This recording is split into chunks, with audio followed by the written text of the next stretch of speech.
Channel of Vadodara. આજે મંગળવાર અને અંગારિકા ચોથનો સુભગ સમન્વય નિમિત્તે શહેરના વિવિધ ગણેશ મંદિરોમાં દર્શનાર્થે ભક્તોની ભારે ભીડ જોવા મળી હતી। આજે મંગળવારની સાથે સાથે અંગારિકા ચોથ હોવાથી આજનો દિવસ ખૂબ મહત્વનો છે। આ ચોથ વર્ષમાં ફક્ત 2 વખત જ આવતી હોય છે અને જોગાનુજોગ આ ચોથ આજે મંગળવાર એટલે કે શ્રીજીના વારે જ આવી હોવાથી આજના દિવસનું મહત્વ વિશેષ રહ્યું છે। આજે વહેલી સવારથી જ શહેરમાં આવેલ ગણેશ મંદિરોમાં ગણેશ ભક્તોની દર્શનાર્થે ભીડ જોવા મળી હતી। પાણીગેટ બહાર આવેલા અષ્ટવિનાયક મંદિર ખાતે અંગારિકા ચોથ નિમિત્તે સવારથી જ ભક્તોએ પૂજા અર્ચના કરી વિઘ્નહર્તા બધાનું દુઃખ દૂર કરે તેવી પ્રાર્થના સાથે પોતાની મનોઈચ્છા ગણેશ સામે વ્યક્ત કરી હતી। પાણીગેટ વિસ્તારમાં આવેલા મંદિરમાં ગણેશના દર્શન માત્રથી જ લોકોની અનેક સમસ્યાઓ દૂર થવાની સાથે કામના પૂરી થાય છે, જેથી ભક્તોમાં આ મંદિર એક આસ્થાનું કેન્દ્ર બન્યું છે। આજે સવારે ભગવાન ગણેશજીને ફૂલહારનો શણગાર કરવામાં આવ્યો હતો। આ મંદિરના સંચાલક સુદામા કહારે પણ લોકોની આસ્થા પૂર્ણ થાય તેવી ભગવાન ગણેશજીને પ્રાર્થના કરી હતી। અંગારિકા ચોથ નિમિત્તે શ્રીજીના દર્શન માટે ભક્તોની ભારે ભીડ ઉમટી પડી હતી।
આજે અંગારિકા ચોથ છે।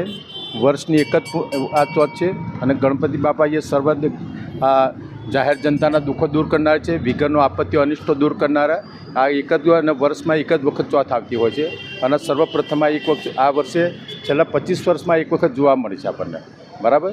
અને વર્ષોથી આ ગણપતિ મંદિરે આવું છું અને એમની મનોકામનાથી આપણે ઘણી આપણી આસ્થાઓ અને દુઃખો આપણે પૂરું થાય છે, એના માટે શ્રદ્ધાથી આપણે કામ કરીએ છીએ અને શ્રદ્ધા અને આશાથી દરેક ભાઈ ભક્તો અહીંયા આ મંદિરે એક આસ્થાનું પ્રતીક બની ગયું છે અને દરેક ભાઈ ભક્તો દર વર્ષે અહીંયા લાડુ શ્રીફળ અને દરો ને બધું ફૂલ ધરાવતા હોય છે અને વર્ષમાં 2 વખત અહીંયા ભંડારો પણ થતો હોય છે, બરાબર।